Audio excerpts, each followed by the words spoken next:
Doctor Prameela ദേവി, ഇവിടെ നമ്മൾ മനസ്സിലാക്കുന്നത് ഇത്തരത്തിൽ ഹേമ കമ്മീഷൻ റിപ്പോർട്ട് നമുക്കറിയാം 4-4.5 വർഷം, ഏകദേശം 5 വർഷക്കാലം സർക്കാരിന് ലഭിച്ചിട്ടും യാതൊരു നടപടിയും സ്വീകരിച്ചില്ല. അവസാനം കോടതി അനുമതിയോടെ എല്ലാ പ്രതിസന്ധികളും മറികടന്ന് ഇന്നലെ അത് പ്രസിദ്ധീകരിച്ചു. അപ്പോൾ സർക്കാർ ഇനി നടപടി സ്വീകരിക്കണോ വേണ്ടയോ എന്നുള്ള കാര്യത്തിലാണ് തർക്കം. ഇപ്പോൾ സർക്കാർ പറയുന്നത്, ഇന്നലെ മന്ത്രി സജി ചെറിയാൻ പറഞ്ഞത് ആർക്കെതിരെയാണോ പരാതി കൊടുത്തത് കേസെടുക്കുമെന്നൊക്കെ ഇന്നലെ പറഞ്ഞു. പക്ഷേ മുൻ സാംസ്കാരിക മന്ത്രി CPMൻ്റെ മുതിർന്ന നേതാവായിട്ടുള്ള AK ബാലൻ പറയുകയാണ് ഇനി കോടതി പറയട്ടെ എന്നിട്ട് നടപടി സ്വീകരിക്കാം. അങ്ങനെയാണെങ്കിൽ ഈ കമ്മീഷൻ റിപ്പോർട്ടും ഒന്നും ആവശ്യമില്ലായിരുന്നല്ലോ ഡോക്ടർ പ്രമീള ദേവി. അല്ല, ഇത് എന്തൊരു അസംബന്ധമാണ് ഈ സംസാരിക്കുന്നത്. നമ്മൾ ജീവിക്കുന്നത് ഒരു വെള്ളരിക്ക പട്ടണത്തിലാണോ എന്ന് എനിക്ക് സംശയം തോന്നുന്നു. എന്തായാലും കേരളം എന്ന് പറയുന്ന ഈ നമ്പർ 1 എന്ന് പ്രബുദ്ധരുടെ നാടെന്ന് പുകഴ്ത്തപ്പെടുന്ന സ്ഥലത്തായിരിക്കില്ല നമ്മൾ ജീവിക്കുന്നത്. നമുക്കറിയാം, സാധാരണ ഏതൊരു സ്ത്രീകൾക്കെതിരെയുള്ള അതിക്രമ കേസിലും ഇരയുടെ പരാതി ഒന്നും മാത്രം മതി കേസെടുക്കാൻ. ഇരയുടെ പരാതിയിന്മേലാണ് കേസെടുക്കുന്നത്. അതിന് പ്രത്യേകിച്ച് കോടതി നിർദ്ദേശം ആവശ്യമില്ല എന്ന കാര്യം നമുക്കൊക്കെ അറിയാം. അപ്പോൾ സിനിമാ മേഖലയിലുള്ളവർക്കും മറ്റുള്ളവർക്കും 2 രീതിയാണോ ഈ നാട്ടിൽ നിലനിൽക്കുന്നത്? മറ്റേതൊരു മേഖലയിൽ പ്രവർത്തിക്കുന്ന ആളും, അയാൾ IAS കാരനായിക്കൊള്ളട്ടെ, മന്ത്രി ആയിക്കൊള്ളട്ടെ, റോഡിൽ സാധനങ്ങൾ കൊണ്ടുനടന്ന് വിൽക്കുന്ന ആളായിക്കൊള്ളട്ടെ, അവർക്കൊക്കെ എതിരെ ഇത്തരം ഒരു ഇരയുടെ മൊഴി ഉണ്ടായാൽ ഉടനെ തന്നെ കേസെടുക്കുന്നു. സിനിമാ മേഖലയിലുള്ളവർ മാത്രം ഒരു പ്രത്യേക വിഭാഗത്തിൽപ്പെട്ട മനുഷ്യരാണോ?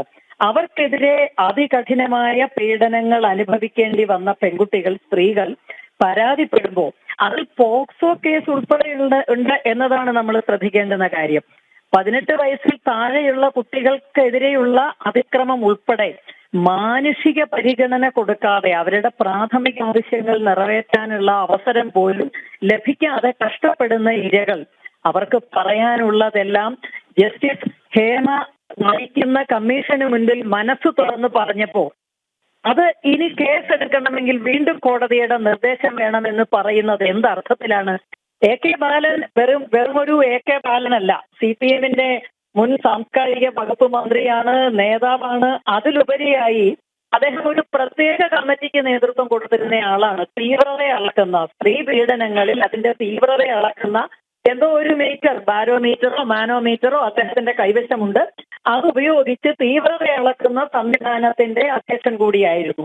അങ്ങനെയുള്ള ഒരാൾ ഇത് പറയുമ്പോൾ CPMന് ഈ വിഷയത്തിലുള്ള നിലപാട് എന്താണ്, സർക്കാരിന്റെ നിലപാട് എന്താണെന്ന് വ്യക്തമാകുന്നു. ചുരുക്കി പറഞ്ഞാൽ, ഒറ്റ വാചകത്തിൽ പറഞ്ഞാൽ, ഹേമ കമ്മിറ്റിയുടെ അന്വേഷണം ഒരു വലിയ പ്രഹസനമായിരുന്നു. 2 ദിവസത്തേക്ക് അല്ലെങ്കിൽ ഒരാഴ്ചത്തേക്ക് കേരളത്തിൽ ചർച്ച ചെയ്യപ്പെട്ട് കെട്ടടങ്ങി പോകുന്ന വെറുമൊരു അബദ്ധം മാത്രമായിരുന്നു ഇത്. യാതൊരു നടപടിയും ഉണ്ടാകാൻ പോകുന്നില്ല. ഇരകൾക്ക് നീതി കിട്ടാൻ പോകുന്നില്ല. കുറ്റവാളികൾക്കെതിരെ യാതൊരു ശിക്ഷ നടപടിയും ഉണ്ടാകാൻ പോകുന്നില്ല എന്നതിന്റെ കൃത്യമായ സൂചന തന്നെയാണിത്.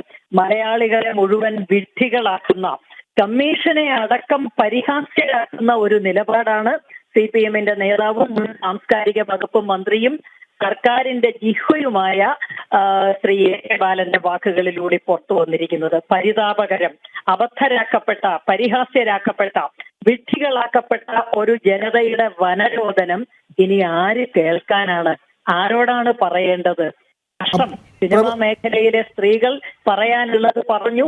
അതോടെ ആ അധ്യായം അവസാനിക്കുന്നു, ആ പുസ്തകം പൂട്ടിവെക്കുന്നു എന്നതാണ് സർക്കാരിന്റെ വാക്കുകളിലൂടെ തെളിയുന്നത്. പ്രമീള ടീച്ചർ, ഒരു കാര്യം കൂടി, ഇത്തരം കാര്യങ്ങൾ അറിഞ്ഞാൽ അത് ഹേമ കമ്മീഷൻ ആകണമെന്നില്ല, ഇത്തരം ഒരു പരാതി ഏതെങ്കിലും മേഖലയിൽ ഏതെങ്കിലും തൊഴിലിടത്തിൽ വന്നാൽ അത് മറച്ചു വെക്കുന്നതും കുറ്റകരമാണ്. ഇതിപ്പോൾ സർക്കാരിന് ഔദ്യോഗികമായി ഒരു ജസ്റ്റിസിൻ്റെ അധ്യക്ഷതയിൽ ഒരു മുൻ MP, അതായത് മുൻ സിനിമാ നടി, അതേപോലെ തന്നെ മുൻ IAS ഉദ്യോഗസ്ഥ, ഇവരെല്ലാം ചേർന്ന് ഔദ്യോഗികമായി നൽകിയ ഒരു റിപ്പോർട്ട്, സർക്കാർ ഇതിന്മേൽ നടപടി സ്വീകരിക്കുന്നില്ല എങ്കിൽ സർക്കാരും ഇതിനകത്ത് കുറ്റക്കാരായി മാറുകയല്ലേ പ്രമീള ടീച്ചർ? തീർച്ചയായും, യാതൊരു സംശയവുമില്ല. തൊഴിലിടത്ത് നടക്കുന്ന പീഡനമാണ്, വർക്ക് പ്ലേസിൽ സ്ത്രീകൾക്കെതിരെ നടക്കുന്ന വയലൻസ് ആണ്, അവർക്കെതിരെ നടക്കുന്ന ഫിസിക്കൽ ആൻഡ് മെന്റൽ അബ്യൂസ് ആണ്, വെർബൽ അബ്യൂസും ഫിസിക്കൽ അബ്യൂസും ഒക്കെയാണ്.